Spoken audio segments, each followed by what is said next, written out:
Now we begin the meat of today's lecture.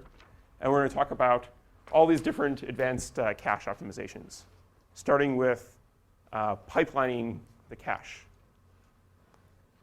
OK, so here is our sketch of what happens in a cache. In a cache, we have a tag, and we have the data blocks here. And we want to go do write into the cache. So forget about the read for a second. But instead, let's focus on the write. So in the write, you're going to do a tag check. So you're going to index into here with the index into your tag array. It's going to spit out the tag. You want to check the valid bit also. And you're going to do a comparison here. If it matches, that means that the data is already in the cache. And you're doing a write. So you can just write the data into the cache. So that sounds good. Some challenges here is it really is sequential. You need to absolutely do this first before you do the write. Because if you have a different address stored in this location here, and you just blindly do the write, you're going to overwrite the wrong data. And then you're just going to be very unhappy because you overwrote some data which wasn't apportioned to this particular write, or was at the wrong address. So that's definitely a bummer.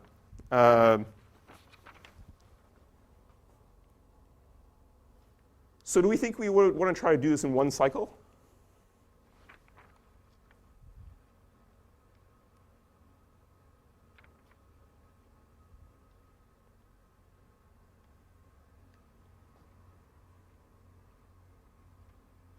Anyone want to wager a guess here? Do people build machines where they do this in one cycle?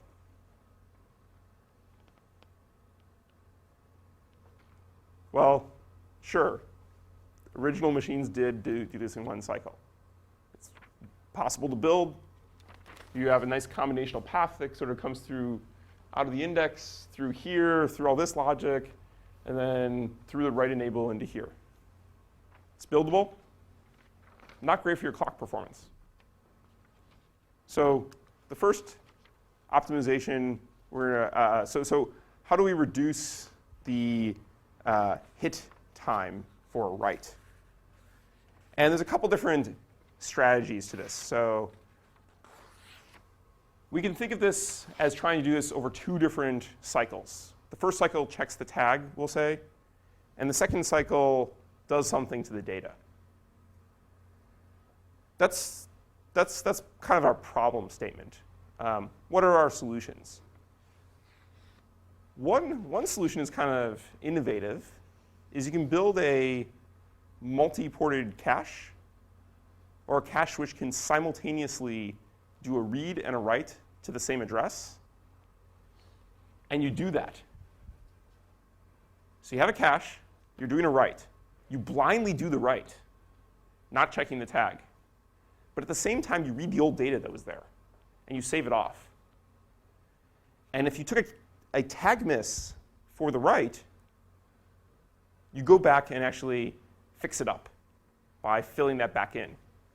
That is an option. People have built such things. So you just restore the old value on a tag miss. Works perfectly fine. You need a side buffer. This kind of looks like a victim cache, which we'll talk about later in today's lecture. But you can do a write and a read at the same time. And it's kind of like you're putting the new data in speculatively, pulling out the old data, the victim. And if the write hits in the tag check, then you just let it go and everything's great. If not, you have to basically pull that back out and undo it. It's doable. Not a lot of people do this, but people have built machines like that. Another solution is trying to build a fully associative cache. Now, what do I mean by a fully associative cache? Well, I mean a cache which has lines such that you can store to any location in the cache. And in those structures, typically the tag check and the access are kind of done in parallel. So because you don't know where to find the data, there's no index operation. The index operation is the tag check or the CAM operation or the content addressable memory operation. You're basically doing it in parallel. So, or you're basically doing the tag check to do the read anyway. And it doesn't really hurt you to sort of do the tag check first and then do the write. So it just doesn't really hurt you. It's not necessarily a great design if you have a very large cache. But for a small cache, you can definitely have a content addressable memory for the tags, and then just have it so you can write anywhere if you have a fully associative cache. That is one way to solve this write problem. And then we're going to look at, but this is what we're going to focus on in today's lecture, is pipelining the write. So to pipeline the write, instead of actually doing the write in the cycle, in the M stage of your pipeline, we're going to do the tag check in the M stage, and then hold the store data for some time in the future. Now you're going to say, did we actually do the store then? Well, yes, we're going to call that committed state. So this is what we're going to focus on today, is how to do a pipelined memory access to reduce our write hit time. So here we have our 5-stage pipeline. And what we're going to do is when we get to the M stage for a write, we're going to check the tag, and we're not going to fire up the data array at all. Now you might say, where do you put the data? Well, we put a nice little buffer here, which is a basically to be stored buffer. It stores the data that's going to be stored in the future, or a delayed cache write buffer is what we'll call this. So in parallel, you check the tag and you store the data here. And then sometime in the future, you want to move this into the cache. But you need a convenient time to do that. So one option is you wait for a dead cycle on the cache. OK, that sounds good. How do you know you're going to get a dead cycle? I can't guarantee that. I can write a piece of code which does store after store after store after store after store after store after store after store after store after store in a really tight loop. So you'll never have a dead cycle. A cool little trick here is a subsequent store only has to use the tag array. So if you have a store after a store, the first store will check the tag and not use the data. We'll store the data here. And then when the second store comes down the pipe, it'll check the tag, but the data array is open. So you can do the store at that time. So it's a cool little trick there. If you have a store after a store after a store, you can basically decouple the tag from the data for stores and use the port on the cache to do the data array of the cache to do the store later. And we can look at this with a little bit more detailed drawing here. And this is just kind of to reiterate what was going on. You do the store, it checks the tags, and it's going to store the address and the data. And at some point in the future, when there's an idle cycle or another store going on, it'll actually transition this data into the data array. That sounds good. OK, so pop quiz question here. What happens when you do a load and there's data in the delayed write data buffer?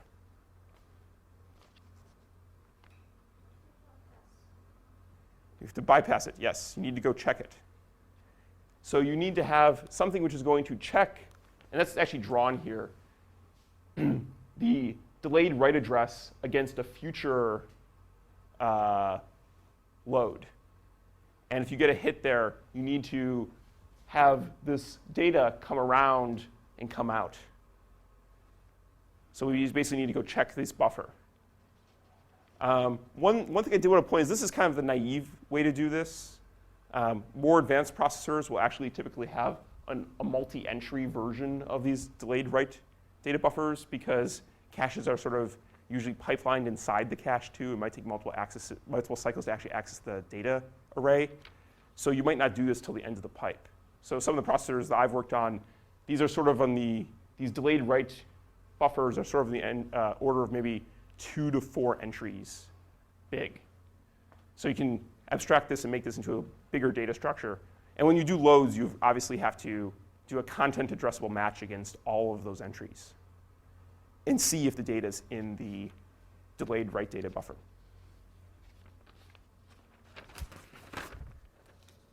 OK, so let's go see how well this does. Pipelining our cache. We're going to use this throughout today's lecture. Ways that it makes life better. You can either reduce the miss rate, so do something good for miss rate. You can either do something good for reducing the miss penalty. You can reduce the hit time. And this would be like, for instance, having a smaller cache reduces the hit time. Or you can increase the bandwidth to your cache. But all these things are going to factor into performance. And not all of the techniques, optimizations we're going to talk about today touch all of these.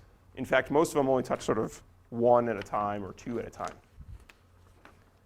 OK, so pipeline caches, what do they do for us?